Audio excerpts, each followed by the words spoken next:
Greetings! Today I want to take a look at wings. We have wings since March 10, 2015, and when wings came out I was almost 100% sure that it's just the beginning. We will have more content, more options, more stuff to do in wings. Now, looking 3 years back, it seems that wings were introduced only for Powerplay update, which came June 5, 2015. And we all know how Powerplay turned out to be. Up to this date, all we can do is just wing up, use navlocks, use our wing beacons. You can drop out of supercruise at the same moment. If someone is interdicted, you also can be there, all together. So basically it's just a mechanic how wings work. How to keep you and your friends in same instance all the time. I was expecting that after some time they will start introducing some gameplay elements for wings. And that David Braben's Milky Way galaxy will react to that, will change. Because effectively, players became 4 times stronger. If they are in a wing of 4, they are 4 times stronger. It makes no sense that the rest of the world doesn't recognize that at all. And then came engineers. Our ships became even more powerful. Weapons deal more damage. Some special effects have very funny results. And Milky Way galaxy is not responding to that again. I'm sorry, but there is really no excuse for NPCs to be like that. Especially because Elite Dangerous allow you to play solo. Completely alone. How can you treat solo players like that? Okay, fine. So, Frontier is ignoring single player content at all. They are ignoring NPCs. It would be fine if we would be able to influence the galaxy around us much more. I mean, players could form groups, alliances, players could build stuff, players could trigger different events, players would choose to cooperate with other players or to fight with other players. Frontier needs to give players reason to do that, tools to create these reasons, but we don't have anything like that as well. Frontier just gave us an option to wing up. You wanna wing up? Great. And if you are in a wing, go find other players to kill. Why players? Because Frontier choose to ignore NPCs mostly. I bet they think that job is well done. But no, job is not well done at all. It looks like Frontier can't decide, is it single player game, is it multiplayer game? Let's just dump in some content and it'll be fine. But no, it doesn't work like that. You can't give same content for solo players and for open players. Solo mode, more missions, more storylines, NPC wingmen and stuff like that. In open, completely reworked Powerplay or give players all the tools they need to build their universe. It's not like 400 billion star systems will be limiting factor. And if devs don't want to create different content for solo or multiplayer, they need to scale properly what they are creating. There are many ways how to do that, one more complicated than another. There is one very simple and elegant way how to handle player difficulty. Every player would have a new stat, a hidden one, that would reflect his strength. In 7 Days to Die it's called game state. So new players have very low game state, thus NPCs know he is a new player. Experienced players have very high game state and NPCs are spawned accordingly. And because in Elite Dangerous all NPCs are spawned for particular player, this hidden value will tell the game exactly what to do. Different activities will bring that value up or down. And it's only up to game designers how they want to handle this stat. An example, trading or exploration will slowly increase it. Killing NPCs will significantly increase that stat. Same time, if you choose not to pick fights, if you are interdicted and you are running away, this value would significantly decrease. And if NPC kills a player, this stat is reset to 0. That way even new players would not be annoyed by NPCs. Even if they die, next NPC will spawn very weak. Same time, players who were not killed by NPCs for a very long time, fly in big ships, have a lot of assets, will only see very powerful NPCs. And if they do certain activities, that can trigger really powerful AI response. In the end, if you are a combat pilot, you will see stronger and stronger NPC spawns. If you never fight, you don't want to fight your explorer, you will never see any strong enemies. Unless you go to some very dangerous space, or you take a mission that can spawn dangerous enemies no matter what your game state is. That way game will balance all out. And in Wings it's quite easy. All the game has to do is add up all those hidden values for all players in a wing and spawn according NPCs. There should be many templates and there must be a logic behind this. So new players will see mostly eagles, sidewinders, cobras, asps. But if you have enough assets, you are elite, in combat an example, you will never see eagles, sidewinders, cobras, NPC spawns. I mean NPC spawns that are trying to kill you. You will only see vultures, fedlands, federal assault ships, chieftains, anacondas, cutters, corvettes, and not only one anaconda. You will see a wing of 4 anacondas in example, or elite, or deadly, or dangerous. But that's only if your hidden value is very high. And if you die, it's reset, so you will have some time. You will not see wings of 4 anacondas, you will see at most 1 only. But if you kill them, your hidden value is increasing, and at some point you again will have some challenge. In my opinion, that is easiest and most effective way, how without making any difficulty sliders or other stuff, to give players the feel that universe is alive. Because now you are killing same stuff all over again, nothing changed. But if NPCs will slightly adjust to you, at some point you will not be able to kill NPCs as easily anymore. You will have to think how to outfit your ships. Maybe you should not engage this time. What players to accept in your wing, what their roles are. Maybe you now need healer, support ship, with regeneration beam lasers, with repair limpets. And it's only up to developers how to do this. At the moment wing missions I would not call even close as wing missions. You can do them alone. And what's even worse, I've managed to spawn 2 terrorists same time at same place at Nav Beacon. That is the only place where you can spawn more than 1.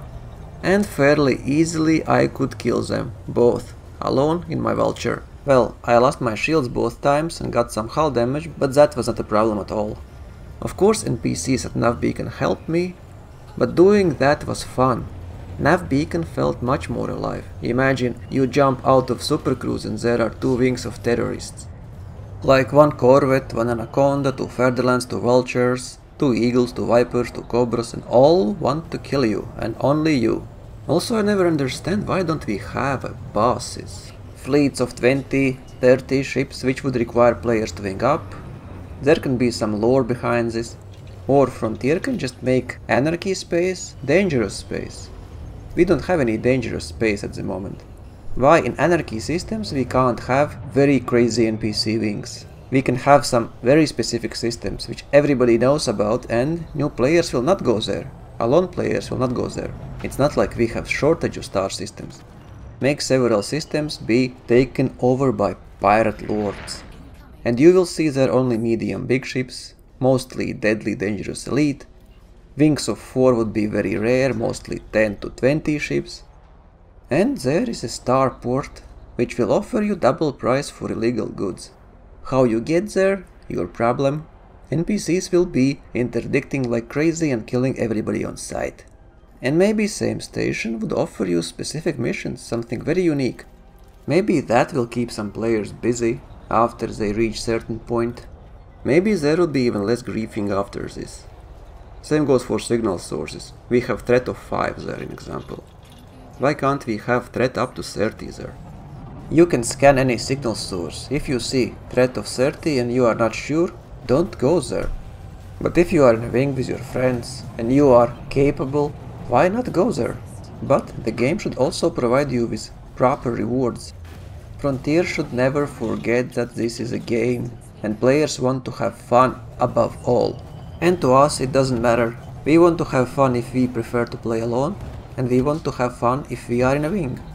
It's developers' job to give us this fun. After all, they are responsible that we have solo and open modes. And all this is especially funny if we take a look back at 2014, how Elite Dangerous was advertised. Take part in multiplayer mission alliances, free for all group battles and team raids. You can take roles of leader, team player, grand schemer. That was on their webpage 4-5 years ago. And that made a lot of sense back then. Imagine multiplayer mission alliances, free for all group battles, team raids. You can be a team player, leader. I don't know what that means, leader. And from that time also David Braben said that he is personally most looking forward to emergent social aspects that will come out of multiplayer. Do we have any social aspects out of multiplayer? I bet that not many of you know that back in 2014, player-to-player trading was planned. Players can trade directly with each other, and player trade interface is available when both players are docked at the same market, or when two players dock ships. That was a great concept. Sadly, it was abandoned.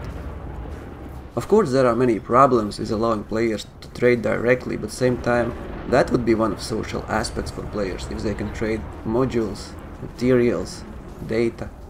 That is one of the ways how to socialize and find friends. Another way how to socialize would be if we would have common goals, common enemies, but for that we need much more tools. We need ability to build our own communities, small communities, and interact with other small communities led by players. But Frontier is very afraid of giving players power, afraid of giving players tools to change the galaxy, to own a station, to influence any system. Well, I'm crazy, so I would even allow players to lead power play, to lead these stupid NPCs, and every week there is election, and player who receives most votes will lead that power play for 1 week. Isn't this fun? Probably not for devs, but for players definitely it would be much more appealing because they will feel much more engaged. They elected their leader, they are following him. And if power play is open only, leaders cannot play anything but open. They will be marked as power play leaders and everybody can see them on galaxy map, exactly where they are. Players from enemy powers would try to kill him, to wing up, to hunt him down. And players from same power would try to defend their leader. Sacrifice themselves in the name of power. Because if you kill enemy power play leader, you get some nice bonuses for your power. But if your power play leader dies, you can have some very negative effects. Something silly as that. It's pure fun for everybody involved. Of course we might run into some network issues, peer-to-peer after all, but still, if you don't do anything, nothing will ever happen. But there are unlimited ways how Frontier can implement justifying flying around in wings, and doesn't matter if that's a player wing versus player wing, or player wing versus AI, or single player in solo mode wings up with NPCs to kill other NPCs, or maybe to protect himself from NPC pirates. They just need to do something. And by providing players all tools, Galaxy will change, devs will see what players want, even if that's not what they want. And regarding player alliances, it also was planned. In addition to solo private open groups, players can be a part of an alliance with other players. This is a separate entity that operates within the boundaries of whatever groups the players are in. Creating an alliance is handled exactly the same way as creating a private group. Anyone in the group can invite other players. Players can vote to kick an alliance member out of alliance. In 2014 there was one very interesting question. There are so many reported ways a game will offer to hide players from each other. Are you concerned the multiplayer side of the game is going to end up feeling like a single player one? And David Braben said that player-to-player encounter should be interesting, and part of this is ability to hide, whether from other players or AI. Hiding from AI. That does not make any sense to me. Generally speaking, we expect players, even beginners, to be more of a challenge than AI ship, but same time, they want players to cooperate instead of PvP. I'm sorry, cooperate with players against what exactly? Because if we cooperate with players against players, it's PvP. But if you make AIs worse than new players, why do we even need to cooperate? That is very weird. But that's exactly what we have. What's also funny, David Braben said that bizarrely it's easy to write an AI that's utterly unbeatable. The hard thing is to come up with AIs that feels about right. Well, I must give props to Frontier. Bizarrely, they did a very hard job to write an AI that's utterly beatable. But jokes aside, if it's so easy to make good AI, why don't we have it? And by the way, Wingman, Npc Wingman, was also a planned feature for Elite Dangerous.